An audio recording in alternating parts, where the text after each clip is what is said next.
अस्सलाम वालेकुम पाकिस्तान। हमीद नकीबी आपकी खिदमत में हाजिर है। नाजरीन, क्या आप तसव्वुर कर सकते हैं कि दुनिया की सबसे बड़ी ताकतें जो एक दूसरे को माशी तौर पर तबाह करने की कस्में खा चुकी थी, अचानक एक मेज़ पर बैठ कर एक ऐसी खुफिया डील कर लेती हैं जिसकी भनक भी किसी को नहीं दी गई। मई 2026 का ये अमरीकी वफ्द का दौरा चीन महज एक सफारती मुलाकात नहीं थी, बल्कि एक तकनीकी सीज फायर था।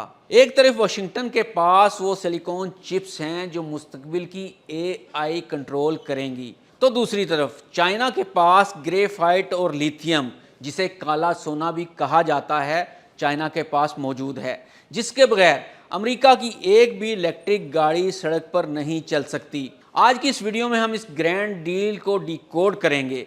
क्या अमेरिका वाकई वो हासिल कर पाया जिसका ख्वाब ट्रंप इंतजामिया ने देखा था, या चीन ने एक बार फिर अपनी शतरंज की चाल से सुपर पावर को मात दे दी है? नाजरीन, चिप्स का मुकाबला बैटरी की वो खुफिया डील क्या है जिसने आलमी सप्लाई चेन का रुख मोड़ दिया है?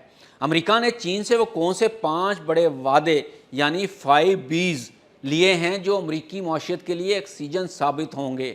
ताइवान और आर्कटिक रीजन जैसे फ्लैश पॉइंट्स पर दोनों ममालिक ने क्या खोया और क्या पाया? ईरान के मामले में दोनों ममालिक ने क्या हासिल किया, क्या छोड़ गए, अमेरिका क्या ले गया? यह है हमारी वीडियो का आज का मौजू। नाजरीन, इस पूरे दौरे का सबसे सनसनीखेज हिस्सा वो था जिसे मीडिया ने बैकडोर एग्रीमेंट का नाम दिया। इसे समझने के लिए आपको इस तवाज़न को समझना होगा जिसे हम टेक्नोलॉजिकल ब्लैकमेल कह सकते हैं।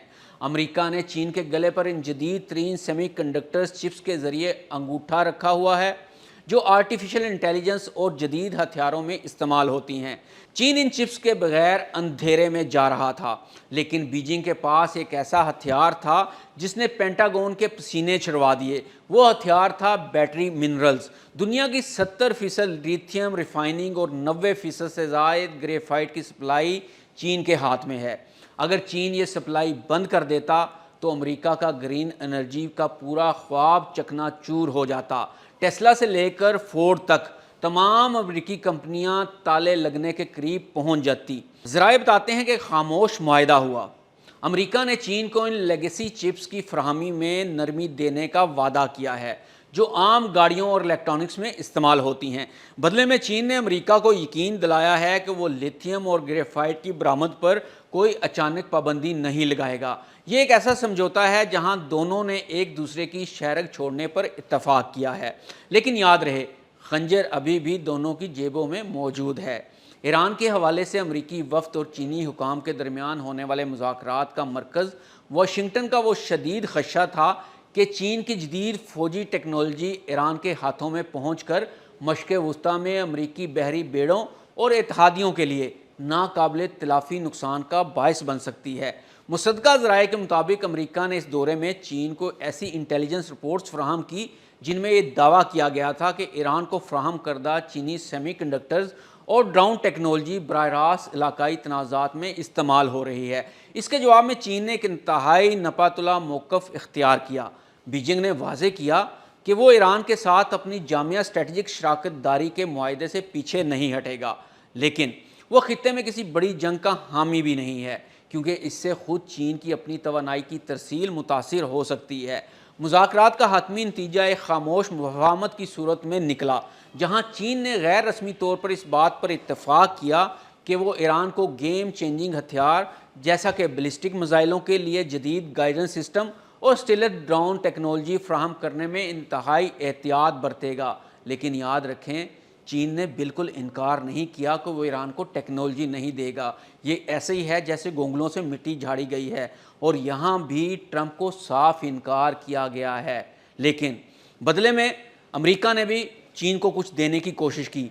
अमेरिका ने चीन की जानिब से ईरानी तेल की मुसलसल ख़रीदारी पर आयद पाबंदियों को फ़िलहाल सख्ती से नाफिज ना करने का इशारा दिया है।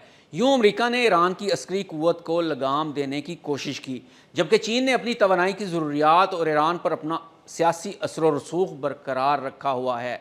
अब बात करते हैं इन ठोस चीज़ों की जो अमरीकी वफ्द अपने साथ वाशिंगटन वापस लेकर गए। इसे माहिरीन 5 Bs का नाम दे रहे हैं, और इनमें से पहला बी है बोइंग।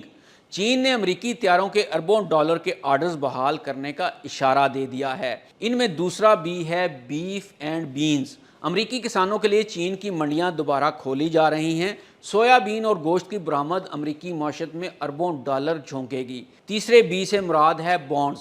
چین نے امریکی ٹریجری بانڈز کی فروخت روکنے اور ڈالر کے استحکام میں تعاون کرنے پر مشروط آمادگی ظاہر کی ہے، لیکن کیا یہ سب کچھ مفت میں ملا؟ ہرگز نہیں۔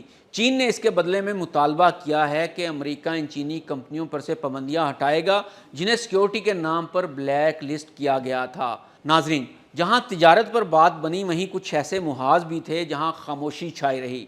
تائیوان کا معاملہ چین کے لیے سرخ لکیر ہے۔ چینی صدر نے واضح کر دیا کہ خود مختاری پر کوئی سودا نہیں ہوگا۔ امریکہ نے یہاں کیا پایا؟ امریکہ نے صرف اتنا حاصل کیا کہ چین تائیوان کے گرد اپنی فوجی مشقوں میں عارضی کمی لائے گا تاکہ کسی حادثاتی جنگ کا خطرہ ٹل جائے۔ ایک اور بہت اہم پہلو آرکٹک ریجن کا تھا۔ چین وہاں اپنا اثر و رسوخ بڑھا رہا ہے جسے امریکہ اپنی قومی سلامتی کے لیے خطرہ سمجھتا ہے۔ یہاں دونوں ممالک کے درمیان شدید تلخی دیکھی گئی جو یہ ظاہر کرتی ہے کہ سرد جنگ ابھی ختم نہیں ہوئی۔ تو حاصل کلام کیا ہے؟ کیا یہ امن مستقل ہے؟ سچی بات یہ ہے کہ دورہ محبت کی شادی نہیں بلکہ ضرورت کا سمجھوتا تھا۔ امریکہ کو اپنی صنعت بچانے کے لیے چین کی معدنیات چاہیے اور چین کو اپنی ترقی کی رفتار بڑھانے کے لیے امریکہ کی چپس اور مارکیٹ چاہیے۔ بین الاقوامی سیاست کے طالب علموں کے لیے سبق یہ ہے کہ اب جنگیں ٹینکوں سے زیادہ ٹیبل پر لڑی جاتی ہیں، جہاں ہتھیار گولی نہیں بلکہ گریفائٹ اور سیمی کنڈکٹرز ہوتے ہیں۔ ناظرین، آپ کو کیا لگتا ہے، کیا امریکہ نے چین پر بھروسہ کر کے غلطی کی ہے یا یہ وقت کی ضرورت تھی؟ اپنی رائے کمنٹ سیکشن میں ضرور دیجیے گا کیونکہ ہمارے لیے آپ کی رائے بہت اہم ہے۔ حمید نقیبی کو اجازت دیجیے۔ اللہ حافظ۔